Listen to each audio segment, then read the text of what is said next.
بنحتفل بالفشل. احنا عاملين احتفالية دلوقتي عشان احنا فشلنا في عبور دور ال16. المغاربة زعلانين ان هم طلعوا من دور ال8. احنا فرح. يا رب النت يكون قاطع في المغرب. واه واه واه. المغرب عامله حداد عشان خرجت من ربع النهائي. احنا ما وصلناش فاينل يا جدعان، ما وصلناش سيمي فاينل عشان نحتفل ونعمل ده كله. احنا لو وصلنا فاينل كنا ضربنا نوى في الجو. احتفالين وباصين وعملتوا كأس لحالكم. طب يا جماعه، انا حد قال لي امبارح ان احنا خرجنا من دور ال16. نمت حزين جدا، صحيت لقيت ده. انا مش فاهم حاجه، يعني احنا خرجنا من ال16 ولا لسه لينا ماتش مع انجلترا ولا خدنا كاس العالم؟ يا عم المغرب على دماغنا، احنا ملناش دعوه بحد، احنا كل واحد بيدور على اللي ناقصه، احنا ده اللي كان ناقصنا. ما يحدث في جمهورية مصر العربية مهزلة، ما يحدث من احتفالات فضيحة ومهزلة. وطبعا هنحتفل بقى، احنا خدنا وصلنا لدور ال16. هو احنا حد زينا؟ انتوا بتعملوا ايه؟ منتخب مصر كسب كاس العالم ولا ايه على الحاجات اللي بتحصل دي؟ على الطلاق زودناها في الاحتفالات. اللي هياخد كاس العالم ما هيعمل اللي احنا بنعمله ده. ايه يا جماعه في ايه؟ اول مره اشوف منتخب خارج من كاس العالم وعاملينه حفله. تحتفلوا بايه يا مصر؟ ايه اللي مصر بتعمله ده؟ انا مكسوف. انا قاعد بتفرج على الاحتفالات والحاجات، عمال ابص بطرف عيني واقول يا رب محد يكون شايفنا من الاحراج.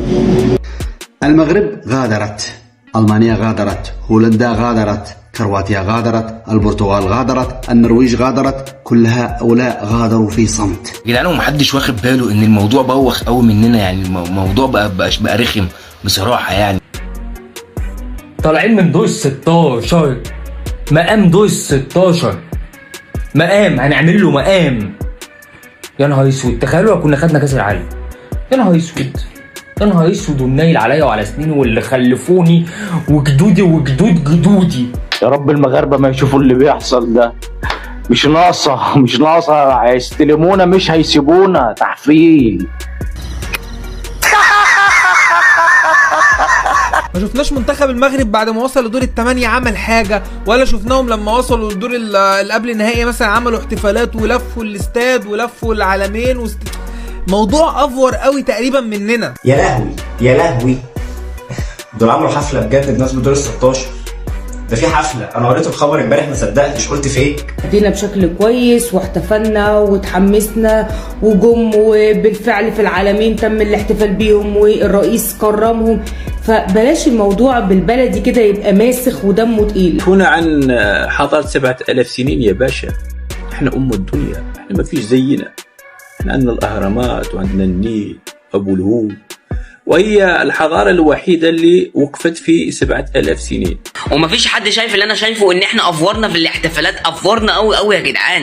يعني انا كنت شايف ان الاحتفال بتاع العالمين ده، الاتوبيس والناس واستقبال الرئيس للعيبه، كان كفايه لحد كده. بنحتفل عشان خرجنا من دور ال16. بالله عليكم، شفتوا حد مضحك قد ما احنا بنضحك الناس علينا؟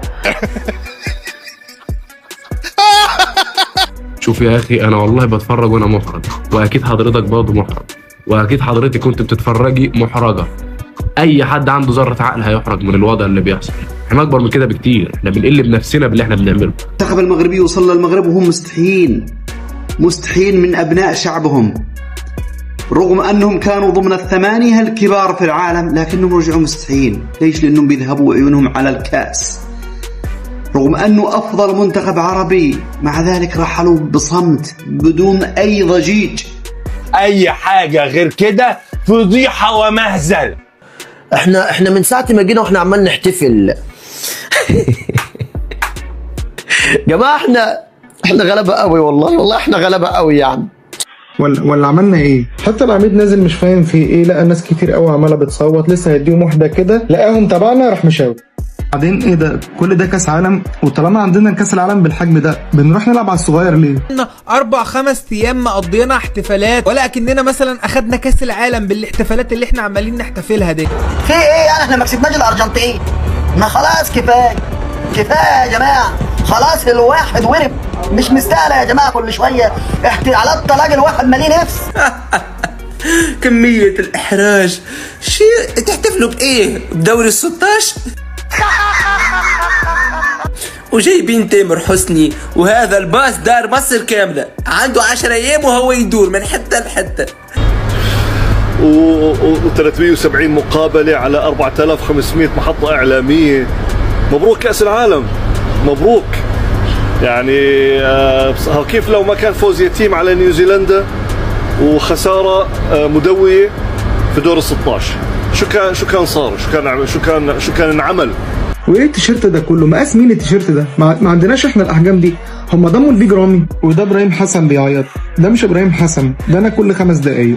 انتوا طبعا فاكرين اللعيبه هنا واقفه بتصور، لا اللعيبه هنا بتلقط شبكه، بيعملوا لهم ده استغاثه. هما بيلفوا الاستاد ويعملوا كده. يا جماعه احنا خرجنا من دور ال16 واحنا غلبنا الروم، حررنا المنوفيه، اتهزمنا ورجعنا عادي زي اي منتخب في كاس العالم اتهزم ورجع بلده. السلام عليكم، والله نعتذر لكم كثيرا.